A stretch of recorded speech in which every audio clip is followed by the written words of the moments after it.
آج ہم ایک ایسی فیملی کے حوالے سے بات کرنے والے ہیں جس نے دنیا کو بڑی خاموشی کے ساتھ بدل دیا اور ایک ایسا بینکنگ نظام بنانے میں کامیاب ہو گئے جسے عام لوگ نہیں جانتے تھے۔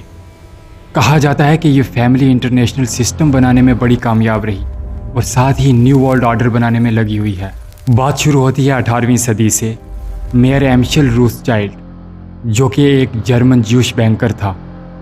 مائر کا زمانہ ایک ایسا زمانہ تھا جس میں یہودیوں پر سماجی اور معاشی پابندیاں لگی ہوئی تھیں، یعنی سوشلی اور کاروباری فیلڈ میں اپنی حصے داری نہیں رکھ سکتے تھے اور اکثر کاروبار کرنے سے بھی محروم تھے، اس لیے ان کی ڈپینڈنسی سونے، چاندی اور پرانی کرنسیز کی تجارت پر ہی ہوا کرتی تھی۔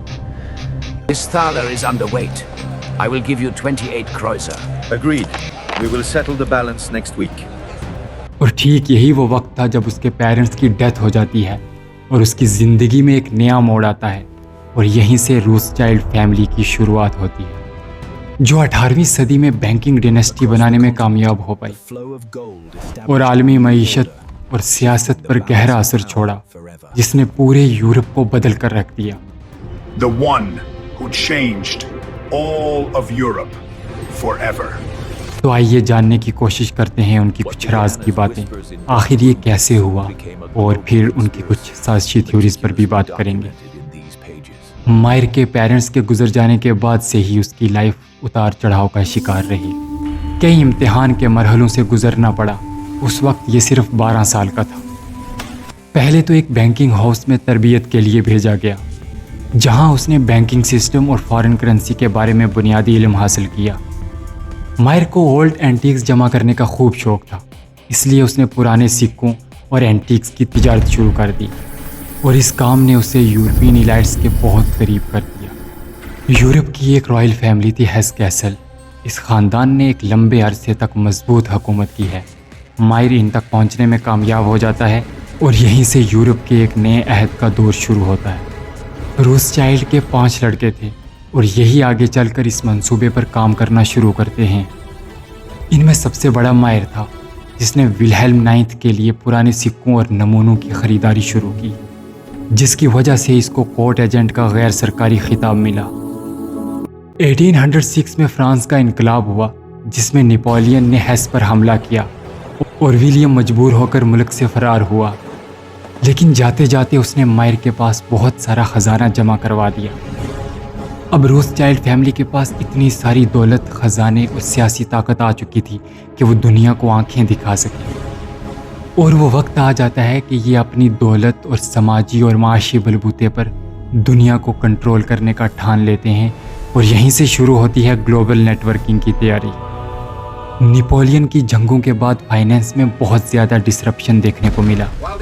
مائر نے اپنے تمام بیٹوں کو پورے یورپ کی مختلف ریاستوں میں بھیج کر خفیہ معلومات حاصل کرنے کی کوشش کی اور اس کے لیے فنڈنگ شروع کی۔ 1812 آتے آتے، یعنی مائر کی وفات تک، اس کا خاندان جرمنی سے نکل کر انٹرنیشنل فائنینس میں اپنا قدم جما چکا تھا۔ بینکنگ اور فائنینس میں روتھسچائلڈ خاندان یورپی حکومتوں اور شاہی خاندانوں کو قرض دینے والا سب سے بڑا ادارہ بن چکا تھا۔ اس خاندان نے وار میں بھی ڈائریکٹلی انٹری کی اور حکومتوں کو فائنینشیل سپورٹ کیا، ریلوے نیٹ ورکنگ بنانے میں انویسٹمنٹ کیا، سونے اور دھاتوں کی تجارت پر گلوبلی کنٹرول حاصل کیا، Suez Canal, De Beers, diamond mining جیسے کئی بڑے منصوبوں پر سرمایہ کاری کی۔ پھر ایک ایسا وقت آیا جب پورے یورپ میں روتھسچائلڈ فیملی کا سکہ جم چکا تھا، چاہے وہ تجارت ہو یا سرمایہ کاری، جنگ ہو یا آباد کاری۔ ایک جرمن پوئٹ ہے ہینریچ ہین، جس نے کہا تھا money is God of our time and Rothschild is his prophet. Money is the god of our time and Rothschild of his prophet. 24 جولائی 2024 کو NDTV نے لارڈ وکٹر روتھسچائلڈ کا ایک انٹرویو پبلش کیا، جس میں یہ کہتا ہے مائی فیملی کریٹڈ اسرائیل، یعنی میرے ہی خاندان کے لوگوں نے اسرائیل کا قیام کیا ہے۔ ایک عربک رائٹر کے مطابق اسرائیل پر راک فیلر اینڈ روتھسچائلڈ کا 80% تک قبضہ بتایا گیا ہے۔ اب بات کرتے ہیں ان کی کچھ سازشی تھیوریز کے بارے میں۔